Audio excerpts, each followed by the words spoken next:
شرائط وضو۔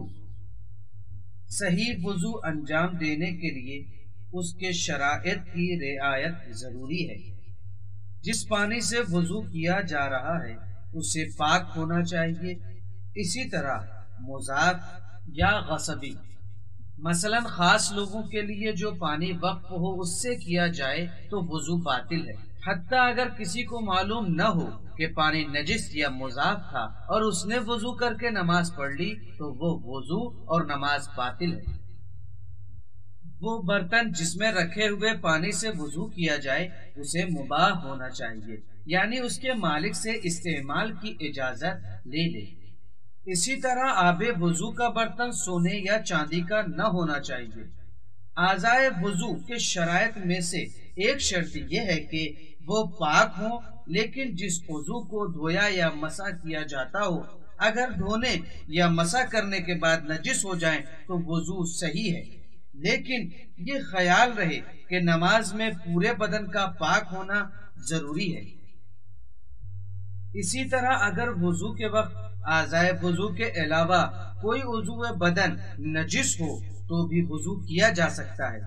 وضو کے شرائط میں سے ایک شرط یہ ہے کہ اعضائے وضو پر پانی پہنچنے سے روکنے والی چیز نہ ہو، لہذا جو چیز پانی پہنچنے میں رکاوٹ بنے، مثلا مادہ ہونے کی صورت میں جیسے ڈاٹ پین کی روشنائی اور گوندھا ہوا آٹا، چونا، تیل، تارکول اور کیچڑ وغیرہ، تو اسے وضو سے پہلے پاک کر لینا چاہیے۔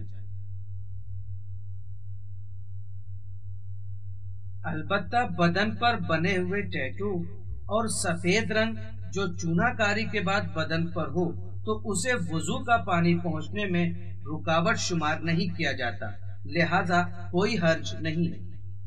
اگر بعد وضو یا بعد نماز یہ پتہ چلے کہ اعضائے وضو میں سے کوئی عضو نجس تھا یا اس پہ کوئی رکاوٹ موجود تھی تو وضو اور نماز باطل ہے۔ اسے نجاست یا رکاوٹ دور کرنے کے بعد وضو کر کے دوبارہ نماز پڑھنی ہوگی۔ جو شخص وضو کر رہا ہے اسے خدا کا قرب حاصل کرنے یا خدا کے حکم کی اطاعت و فرما برداری کی نیت سے وضو کرنا چاہیے، لیکن اگر اس نے دکھاوے یا ٹھنڈک حاصل کرنے یا تفریح کے لیے وضو کیا تو وہ وضو باطل ہے۔ البتہ یہ ضروری نہیں ہے کہ نیت کو حتماً زبان سے ادا کرے، بلکہ دل میں قربت حاصل کرنے کا ارادہ ہی بہت ہو۔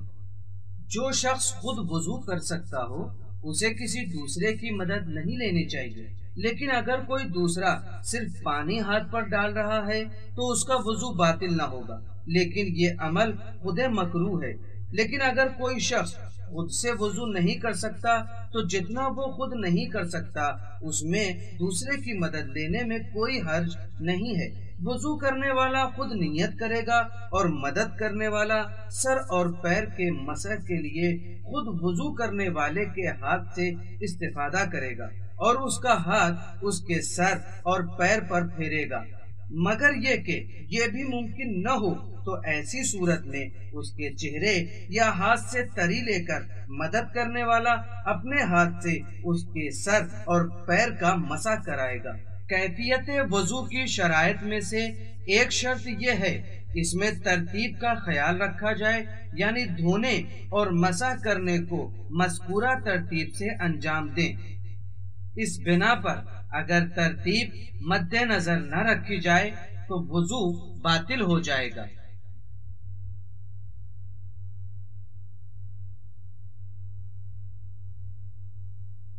مگر یہ کہ جس جگہ سے ترتیب ختم ہوئی ہے وہیں سے وضو کو مکمل کیا جائے۔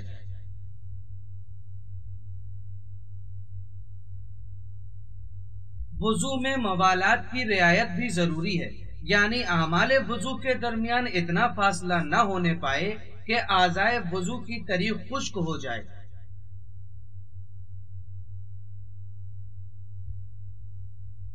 یا بعض مراجع تقلید کے فتوے کے مطابق آدمی وضو کی حالت سے خارج ہو جائے۔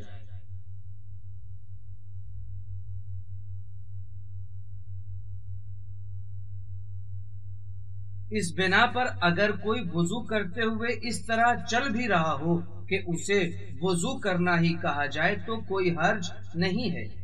اسی طرح اگر وضو کی تری شدید گرمی کی وجہ سے خشک ہو جائے تو موالات ختم نہیں ہوگا۔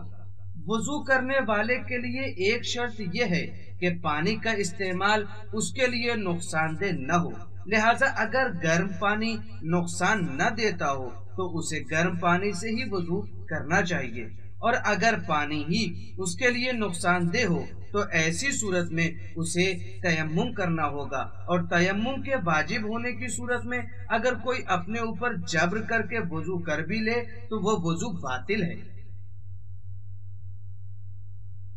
آخری شرط یہ ہے کہ وضو کر کے نماز پڑھنے کی مقدار اور وقت بھی مہیا ہو۔